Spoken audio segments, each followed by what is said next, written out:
بسم الله الرحمن الرحیم. به نام خداوند مهربان بخشاینده و بی‌نیاز. سلام و عرض احترامات دارم خدمت شما دوستان و بینندگان عزیز. امیدوار هستم که همه شما خوب و صحتمند و سرحال باشین. در هر کجا از دنیا که زندگی میکنین همیشه لباس عافیت بر تن داشته باشین. دوستان شما رو خوش آمدید میگیم به یک ویدیو آموزشی دیگر ما از طریق کانال یوتیوب مختار تک. دوستان در این آموزش قرار است من برای شما روش تغییر دادن رمز اینستاگرام را با آموزش بگیرم. دوستان در این آموزش ما برای دو اپلیکیشن نیاز داریم. یکیش خود همون برنامه اینستاگرام است و یکی دیگه‌اش هم فروشگاه است. کسانی که برنامه اینستاگرام را در گوشی‌هایتان نصب دارین خوب و خوشتر، و اگر ندارین لطفا مراجعه کنین بر فروشگاه گوشیتان، از اونجا دانلود کنین. وقتی که دانلود کردین دوستان عزیز، وقتی که این برنامه اینستاگرام را دانلود کردین یک بار بالاش میزنین. وقتی که یک بار بالاش زدین دوستان عزیز منتظر میباشین صفحه اینستاگرام برایتان باز میشه. وقتی که صفحه اینستاگرام برایتان باز شد بیاین در این بخش پروفایلتان. وقتی که در بخش پروفایلتان آمدین یک بار بالاش میزنین. وقتی که اینجا آمدین صفحه پروفایلتان برایتان باز میشه. وقتی که اینجا برایتان باز شد یک بار در بالای این اسمتان میزنین. خب دوستان عزیز وقتی که بالای این اسمتان یک بار زدین منتظر میباشین این صفحه برایتان باز میشه. خب دوستان وقتی که این صفحه باز شد این سه خط بالا را که میبینین دوستان عزیز یک بار بالایش کلیک کنین. وقتی که بالای این زدین یک دفعه خب منتظر میباشین. وقتی که منتظر ماندین این صفحه برایتان باز میشه. دوستان عزیز در این بخش ما شما کار داریم. وقتی که این باز شد یک دفعه بالای همین میزنین. خب دوستان عزیز خب وقتی که یک بار بالایش زدین منتظر میمانین این صفحه دوم برایتان باز میشه. وقتی صفحه دوم برایتان باز شد میایین در این بخش گوجرواژه ها. وقتی که اینجا آمدین یک بار بالایش میزنین دوستان عزیز. وقتی که یک بار بالایش زدین این صفحه دیگه برایتان باز میشه.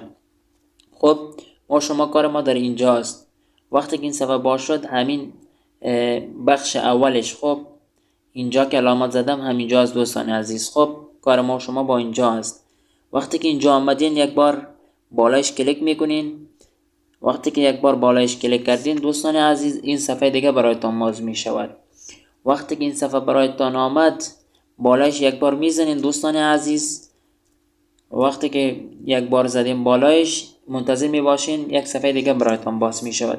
وقتی که این صفحه برایتان باز شد دوستان عزیز شمایی که قبلا مثلا اون رمز اینستاگرامتان وارد کرده بودین خب همون رمز 6 رقمی است که باید اون رو یاد داشته باشین. اگر یاد نداشته باشین در بخش این فراموشی بزنین دوباره شما ایمیل میخواد یا شماره میخواد از شما. وقتی که شماره تان وارد کردین دوباره ریکاوری میشه رمزتان برایتان میآید. خب دوستان عزیز به هر صورت ما شما حالا اینجا با اینجا کار داریم. خب دوستان عزیز خب در اینجا همون رمز 6 رقمه ای که قبلا وارد کرده بودین که حالا یاد دارین، اگر یاد دارین اینجا واردش کنین دوستان. وقتی که اوش رمزتان اینجا وارد کردین میخواین که حالا رمز جدید برای اینستاگرام تا انتخاب کنین. یک رمز خوبی باشه که دیگه کسی در دست کسی نیفته و کسی نتواند که داخل اینستاگرام شما شود. دوستان عزیز اینجا 6 شماره همو یا 6 رقمی شماره 6 رقمی رمز 6 رقمی است که اینجا شما باید رمز جدید را انتخاب کنین. دوباره تکرارش هم این پایین بگیرین. وقتی که اینجا را زدین کامل بیاین در بخش تایید. اینجا بخش تایید است. خب دوستان عزیز بالایش میزنین تغییر گذرواژه است. خب دوستان وقتی که اینجا را زدین دیگه برایتان رمز اینستاگرام تغییر میکنه. دیگه هیچ کسی نمیتونه داخل اینستاگرام شما شود. تشکر میکنم از شما که تا این دم با ما همراه بودین.